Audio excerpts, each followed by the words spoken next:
Beredar, publik kini digegerkan oleh video Sarwenda dan Giorgio terciduk mesra di sebuah kamar saat live berlangsung. Dunia hiburan tanah air kembali dihebohkan oleh beredarnya sebuah video memperlihatkan Sarwenda dan Giorgio Antonio berada di sebuah kamar.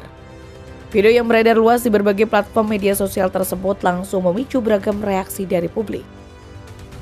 Dalam hitungan jam, rekaman itu pun lantas menjadi perbincangan hangat dan menempati daftar topik yang paling banyak dibahas oleh warganet.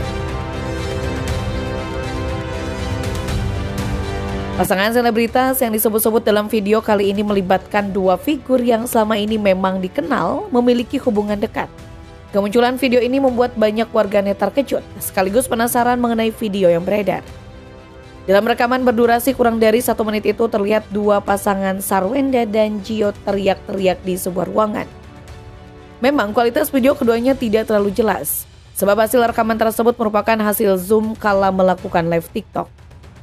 Mirisnya lagi, mereka berdua malah teriak-teriak dan terlihat jelas Giorgio sedang merangkul Sarwenda. Perdebatan pun tidak terhindarkan.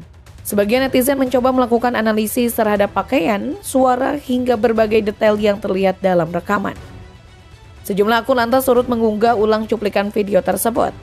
Akibatnya penyebaran rekaman menjadi semakin luas dan memancing berbagai komentar dari netizen. Sementara itu, sejumlah pengamat media sosial menilai fenomena seperti ini bukanlah hal baru di era digital. Sebab Sarwenda dan Giorgio memang kerap memamerkan kemesraannya di berbagai siaran langsung mereka. Banyak netizen yang mengaku risih dan jijik melihat adegan keduanya itu.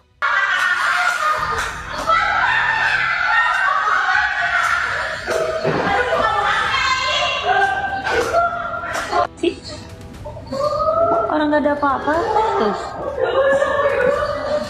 Oh, gak mau mikir. Ella itu tuh gede banget murcak. Ya.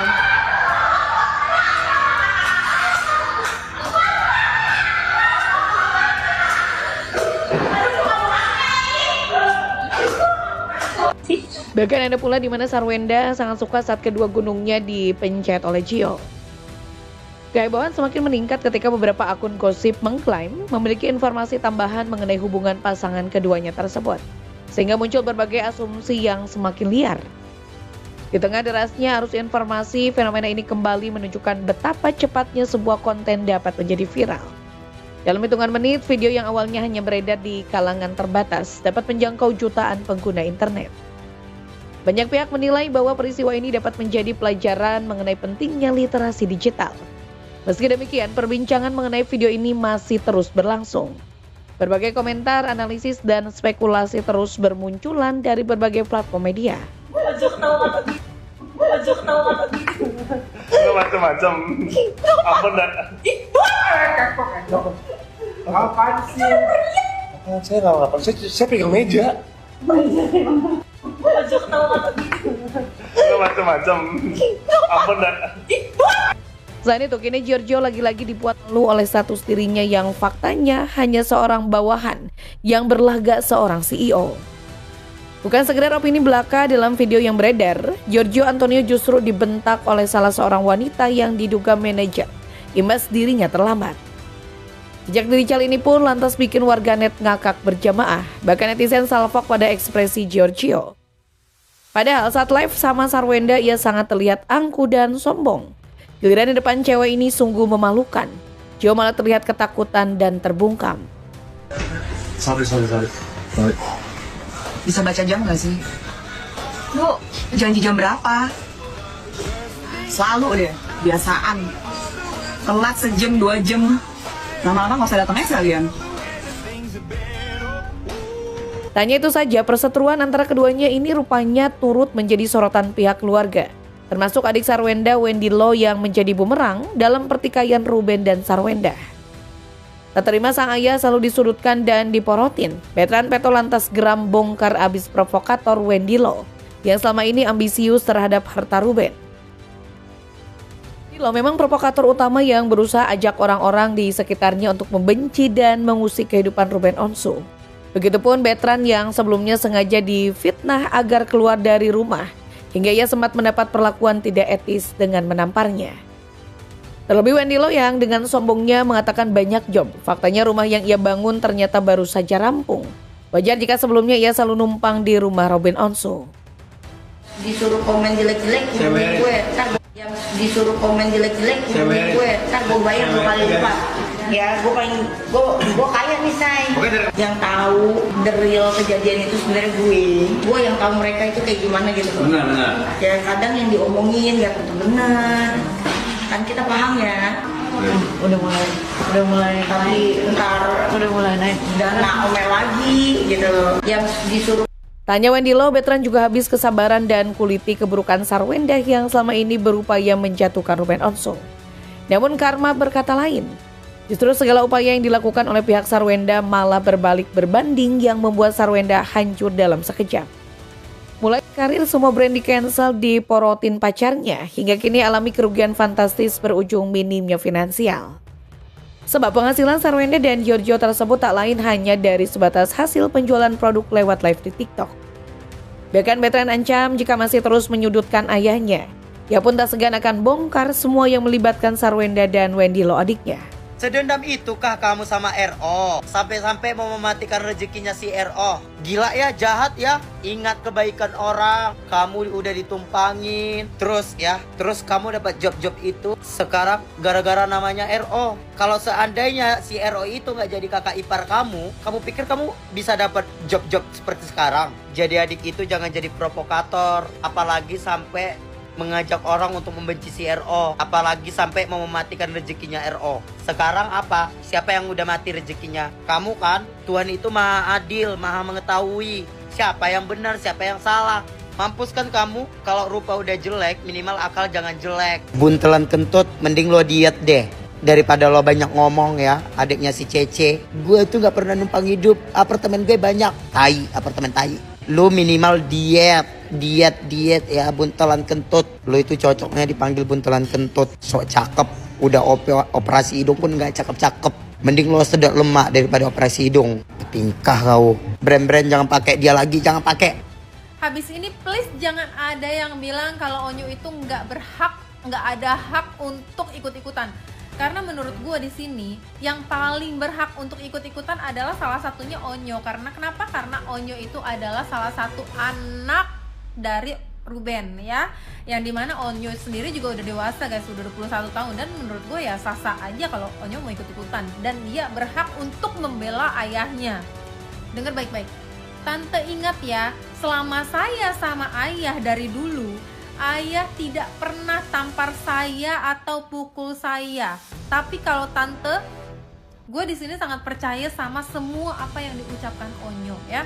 Karena kenapa? Di sini Onyo adalah udah termasuk seorang public figure yang dimana Onyo itu udah dikenal sama semua orang. Dan nggak mungkin seorang public figure kayak Onyo yang ngomong juga berhati-hati, itu nggak mungkin dia ngomong tanpa dipikir terlebih dahulu. Gue rasa Onyo ngomong begini udah nggak tahan. Jangankan Onyo, jangankan anaknya Ruben, gue sendiri aja udah gedek, cowok. Gue sendiri aja udah gedek kayak apa sih keluarga mereka tuh apa gitu. Tapi gila sih kalau sampai dia benar-benar pernah melakukan itu ke Onyo, gila udah gak waras cowok, bener-bener. Karena lu tuh siapa? Mak bapaknya aja nggak kayak gitu. Lu siapa? Wewe gombel. Dek banget nih ya. Maaf, Onyo nggak pernah gini, nggak mau gini. Tapi ini sudah keterlaluan dia berulah dengan seolah-olah lugu, tersakiti, padahal hati dan pikirannya nggak pernah positif. Untuk tante, jangan sok jagoan kemarin nelpon siapa dan bilang apa? Wewe gombel, dugong, kemarin telepon siapa? Kamu telepon siapa kemarin? Bilang apa lu?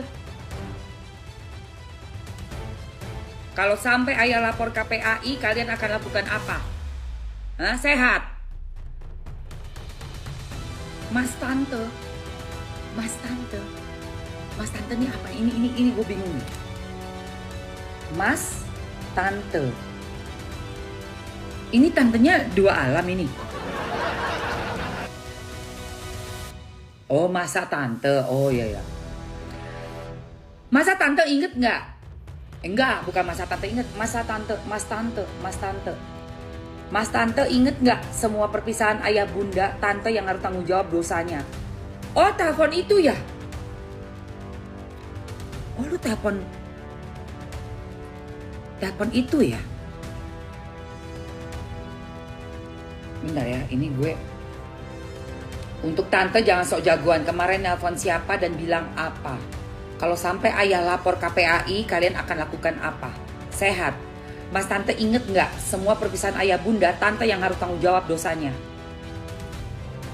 Tante yang harus tanggung dosanya. Tapi yang tante lakuin sudah merusak nama seorang ayah di mata anak-anaknya. Ayah tidak pernah menampar Onyo. Tante coba jelaskan kenapa tampar Onyo. Oh, lu main tangan lu ya. Sini lu naik ring sama gue. Naik ring lu sama gue juga. Lu naik ring sini sama gue.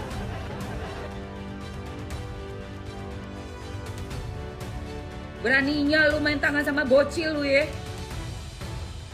Sini lu naik sama gue, naik ring.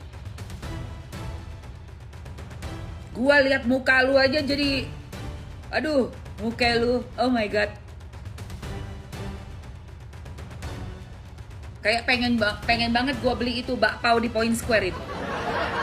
Ada bakpao raksasa atau enggak lu? Bakpao raksasa, ya. Tapi bukan bakpao yang isinya ibab ya, yang isinya ayam, terus ada bakpao isi kacang. Gue ingat itu, gue jadi lapar, gue lihat muka tuh lapar, pengen makan rasanya. Pengen makan bakpao gue, bener. Kebagusan ikan buntal, wewe gombel ya, sama ini apa namanya? Genderuwo itu keluarga hantu Blau. Mainannya Gunung Kawi.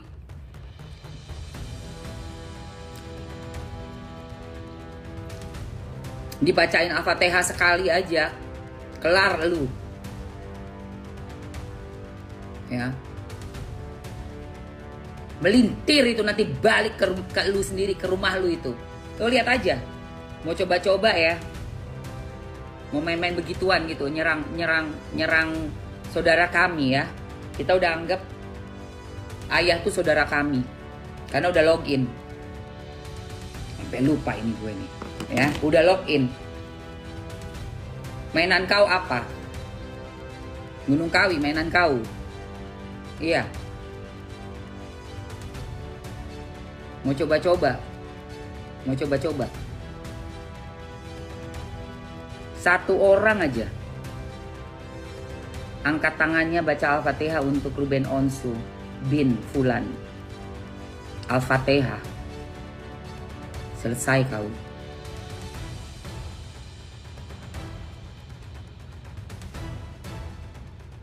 Main tangan lagi.